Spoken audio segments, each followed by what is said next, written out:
Hi, and welcome back to another episode with It's Dr. Dan. And today we're going to be looking specifically at chirality. In this particular episode of chirality, we're going to be learning how to find chiral carbons. So let's get into exactly what we're looking at when it comes to a chiral carbon.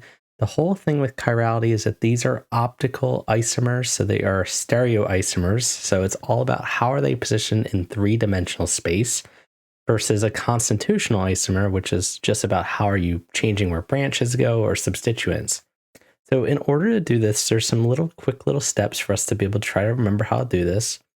The first thing is that carbons need to have 4 groups around them no matter what. So whenever we are looking at this, it needs to have 4 unique groups. So when we count 4, right, we need to then check, are they all unique? Meaning they all have to be different. So a hydrogen is different than a CH3 versus an OH, or a one side of the molecule versus this one. We need to make sure they are different. If they are, then this is chiral. Now, sometimes you're going to also have it where you can have 4 things and some of them are identical. So we need to realize that chiral is when you have 4 unique things, and achiral, or not chiral, right, is when you are ignoring groups that whenever you have 3 or less groups. So when you're looking around that carbon and we're trying to count like all the little bonds around it to 3 or less. So you want to ignore things like double bonds, CH3s, CH2 when you are looking at these structures. Now, this might seem a little confusing at first, but let's take a look at an example and go through these steps, and we'll go through several practice problems to understand this. Let's go look at it.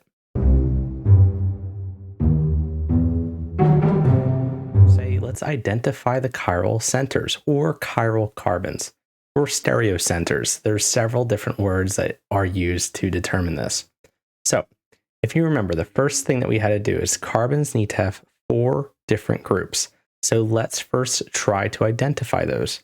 So if I'm looking at the following structure, we can try to find the carbons with 4 different groups. So if I look at the CH3, for example, it has 3 hydrogens and then also 1 CH bond, right? So that has 4 things. Now, keep in mind, though, it needs to have 4 unique groups. So what we're going to be doing here is going from carbon to carbon and looking at every single group. So a CH3, does that have 4 unique groups? Well, 3 of them are hydrogen, so the answer is no. So that is not going to be a chiral center. So let's now move to our next carbon. So let's take a look right here. So if I look at this one, what do we see? We got to count every single group.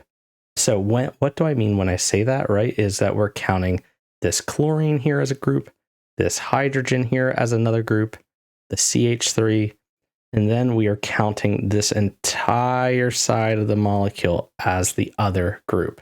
So we got 4 completely different things, right? You have a chlorine, an H, a CH3. So all of those are 4 completely different groups. I'm just going to put big part of molecule here. So we have all those 4 groups. So what does that tell you is that this particular carbon, this is chiral. So generally with these classes, you put a little star next to it to tell you, hey, if this has a mirror image to it, there's going to be another form of it that exists, because bonds can potentially flip and change, being that they are commonly shown as wedges and dashes. So let's take a look at other carbons in this molecule. Is that the only one? Well, let's go to the next one. So if I go down to this carbon here, well, same general idea. You want to count, are there 4 completely different groups? So we have a hydrogen, we have an OH, we have the C double bond O, OH, and then we have the entire top part of the molecule. This is very similar to geometries, right? You're trying to see, like, is it a tetrahedral geometry, right? So 4 groups, are they all completely unique? Which they are.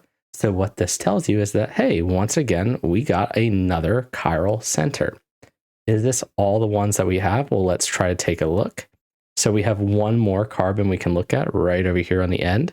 Now, is this one that we can count? Well, how many groups do we have? Well, we see we have 1, 2, 3 groups on all sides. So this is one that's achiral. It's not a chiral carbon. Now, when it comes to trying to label molecules now, so whenever you have a chiral carbon that means the entire molecule is also chiral. So our molecule here is a chiral molecule, and it has 2 chiral centers or chiral carbons. Those terms can be used generally, they can be exchanged. They mean the exact same thing. So 2 chiral centers or carbons. All right, and they both starred to show that. Let's go through several different other examples to illustrate this, and we'll see if we can keep practicing this. And this is something where I go through these next examples. Feel free to try to pause the video and see, can you do it yourself? Because that's the ultimate way to understanding, is by practicing it as much as you possibly can. Let's go on to our next few examples. All right, let's take a look at all these different examples that we have where we are trying to identify all of the chiral carbons. So what are we going to do? Let's go from molecule to molecule. And what we're going to see is, can we go from carbon to carbon and see if they are chiral? So right here we have 3 different carbons. So we have 1, 2, 3 across the board. So let's look at the first one. Does it have 4 groups, and are they all unique? So with a lot of times these are drawn as geometric or skeletal structures. So we have to remember that there are hidden hydrogens on every single one of these molecules. So let's put them in. So if I kind of put on each one of these carbons, I put a hydrogen in here. So we see we have 2 hydrogens here. We'll put our hydrogen on number 2, and let's put our hydrogens on number 3 as well. So once we do that, do we have 4 unique groups on each of our carbons? Let's look at number 1. So on number 1, you can see that you have 2 hydrogens on this particular molecule. So what that means is it does not have 4 unique carbons. So we can toss out carbon number 1. If we move to number 2, well, in this case, let's take a look. We have 1 group on the left, 1 group up top. The hydrogen counts as a group. And then you have this entire group on the right. So now, is this one a chiral carbon? Well, this one is really tricky because, yeah, it does have 4 groups and they look pretty different. However, when it comes to a lot of these, what we need to do is imagine you draw like a little imaginary line down the middle. And when I do that, notice how the left hand and the right side, they're identical to one another, right? You have a CH2OH on the right side, CH2OH on the left side. So what that means is 2 of these groups are identical. So this one is not chiral, actually, as a result. It's still achiral on this particular carbon. So whenever something like this can happen, chirality can be lost as a result. So in this particular one, that carbon isn't chiral either. So we actually, and being that carbon number 3 is the same, this one is an achiral molecule. So that means that we don't have any chiral centers, and that's okay. Most molecules, they don't. So we always have to kind of check, go from carbon to carbon. So let's do the same thing here. So if I do the first one, right? So number 1 here, we see that we have 3 hydrogens, right, on CH3. So that tells you, no, we're going to immediately toss that out. It is not 4 unique groups. If I look on carbon 2, well, okay, this one might be a possibility, because one of the things that we're looking for is, do you see 4 bonds? Does it have that tetrahedral geometry? Are they all unique? So let's see. We have a CH3. We have the hydrogen that's here, the OH, and then the C double bond O CH3 side. So yes, we do. We have 4 completely unique groups here. So we can star that carbon for ourselves and then determine, yes, we actually do have a chiral carbon here. So that's kind of the trick. That's exactly what we want to do as we're going through this molecule. And the more you practice this, the more you're going to be able to see, hey, these are really quick to find. Now, if I look at carbon number 3, we only have 3 different groups. So just to circle that for everybody out there, right? We have 1, 2, 3 groups, right? We're only referring to groups, not number of bonds. It's just how many different areas of electrons do we have?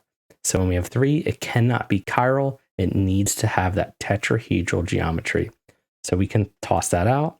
And now what does this mean? We have a chiral molecule with 1 chiral carbon.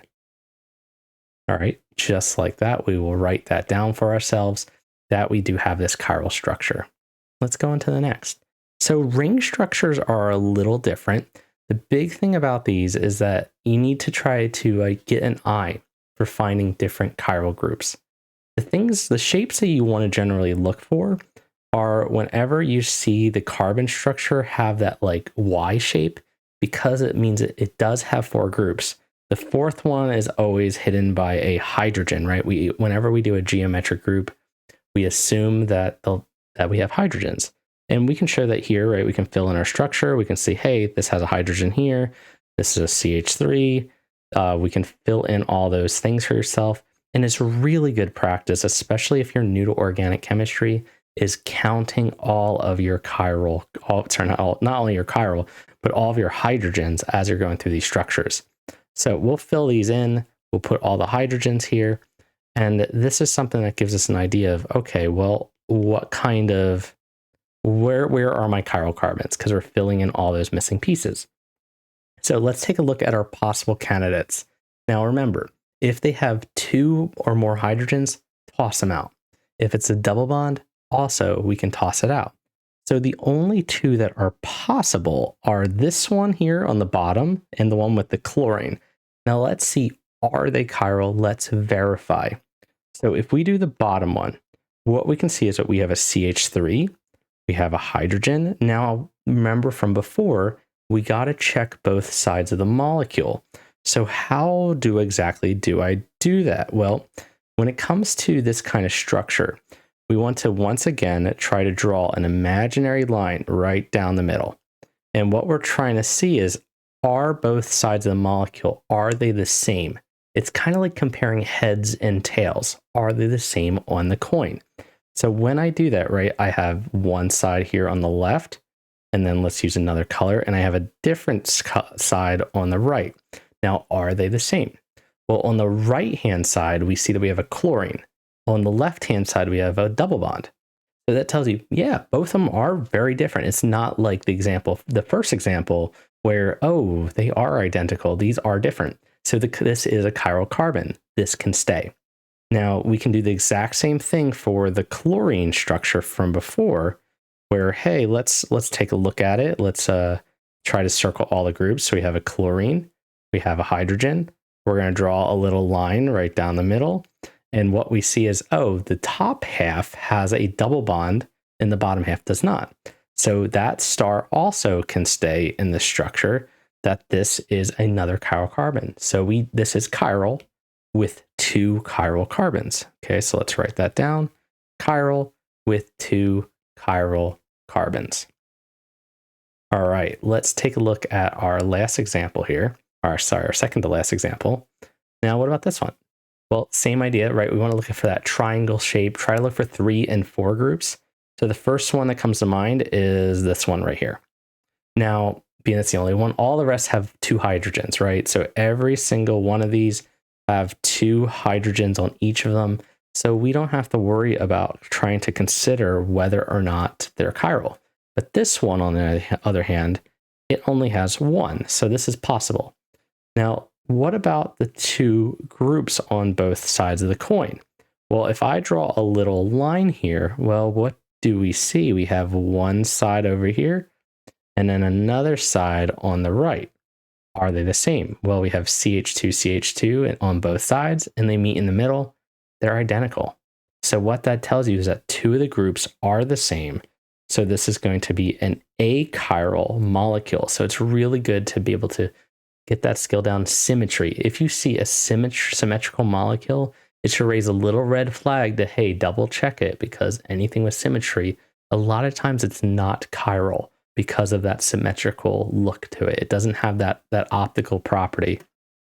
So now what if I go to a big one? So what if I go to something like this that's kind of very similar to glucose?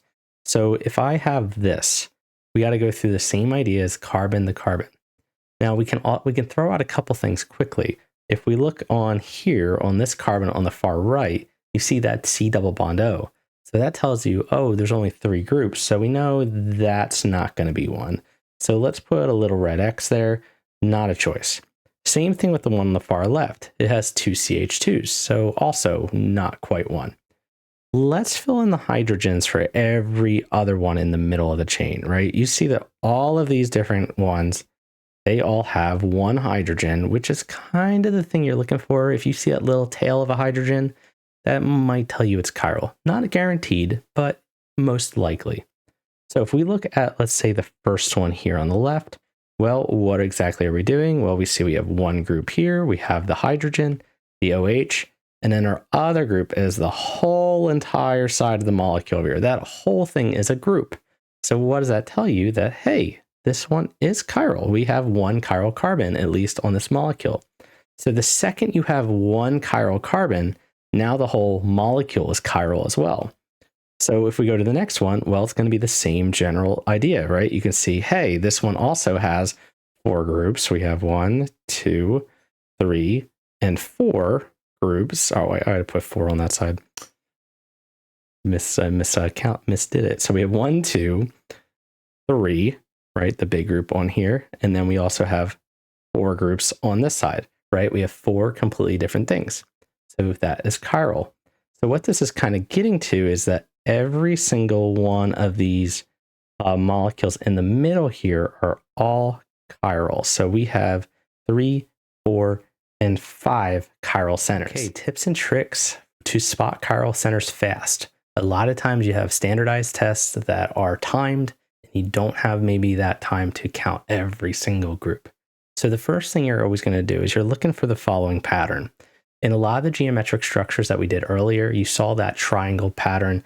So the R's is tell you it's some group, whatever functional group or alkyl group it is.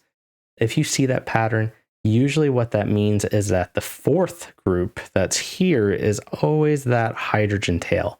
So keep track. If you see 3, most likely there's a good chance, right? You still got to count, you just got to look at your groups, but it's something, if you can see that quickly, it's going to save you a lot of time if you have that hydrogen that's hidden here, right? You want to check, is there a hydrogen? Now, the other one is if there's a 4 group already on your structure, which whether it's a condensed structure or a complete structure, this is something to look for because you want to check, are all 4 of them, are they different? If they are, there you go, you got a chiral group. Now, with a lot of these, the thing you can ignore CH2, CH3, because you have those multiple hydrogens. They're one of the common things that students will look at first because I think, hey, I got 4 groups. They have to all be different. They have to be unique, right? Every single thing is unique, and that's the big thing. So also throw out identical groups. So what I mean by that is, let's say if I had the following structure where I have a carbon with a CH3, hydrogen, and an OH, right? Now, being that I have these 2 CH3s here, they are both identical, so they can get thrown out. So really try to pay attention to anything that's symmetrical, so meaning it's the same on both sides. If that happens, there's a good chance it's probably not going to be chiral, because if there's any symmetry, that means the 2 groups are the same. So draw the little lines down your structure. It's something that will help you identify these things. Let's try to take a look at some bigger molecules, some things that we'll find in pharmaceuticals, and see if we can get our chiral carbons really quick by identifying these, using these tips. So we're not going to be counting, we're going to be looking for those particular trends in structures. Let's take a look. Okay, so if we want to identify chiral carbons in things like pharmaceuticals, now why is this so important? Well, when it comes to the pharmaceutical industry, a lot of times we need to make sure we have the right chiral chemical that's being sent out to patients and people and consumers. If it's the wrong one, a lot of times this can have very harmful side effects. So let's look at ibuprofen. Well, first thing is try to quickly identify anything that was a 3-4 group within a molecule. We can throw out double bonds, meaning that entire benzene ring in the middle, ignore it, right? Because you know that that has those double bonds. It doesn't have 4 groups. So the ones that kind of come to mind are here, here, here, and here, right? So looking at the middle. Now, it doesn't mean that these are all chiral, but they all have 3 or 4 groups. So this is something that, hey, are any of these it? Let's start at the top right. Well, this one is a C double bond OH. So right off the bat, we can say, nope, that one is not a chiral center.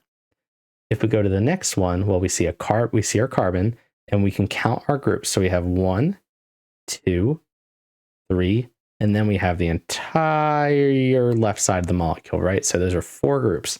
So what does that tell you? That you have a chiral carbon right here in the middle. So what that means, we have 1. So that means that ibuprofen is chiral so far. Let's take a look over here. So if I do the first one on the right, now notice that we have two CH2s here. So what does that mean? Throw it out. You got 2 groups that are identical to each other. So that means that this is a big red X.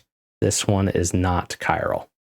Now this one, on the other hand, is this one chiral? Well, look what I have here are 2 CH3s. So what does that tell you? 2 of them are the same. So that means, once again, we can ignore this group and we can draw a little red X for ourselves, saying that, oh, this is not chiral. So the only thing you have is 1 chiral carbon on ibuprofen. However, even though you have that 1 chiral carbon, it's still a chiral molecule. So we can label it as chiral. Okay, so you just need 1.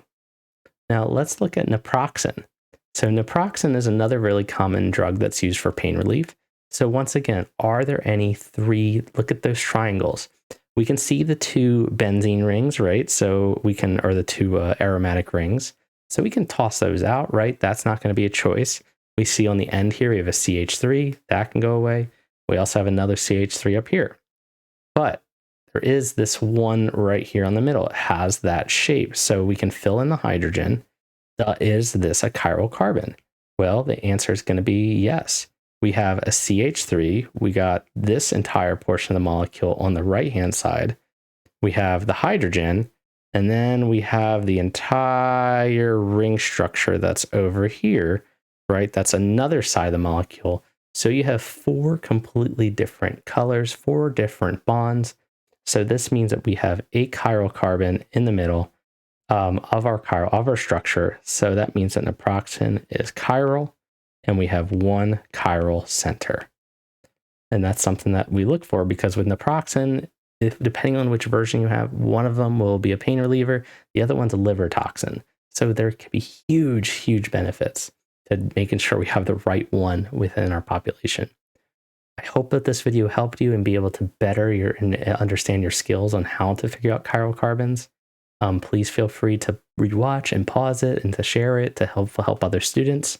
And if you did like it, then please hit that like and subscribe button, because there's going to be more content continuously coming out. We've been posting 1 to 3 videos every week, and that's something I can plan to keep doing. And thank you so much for watching, and look forward to seeing you all in the future.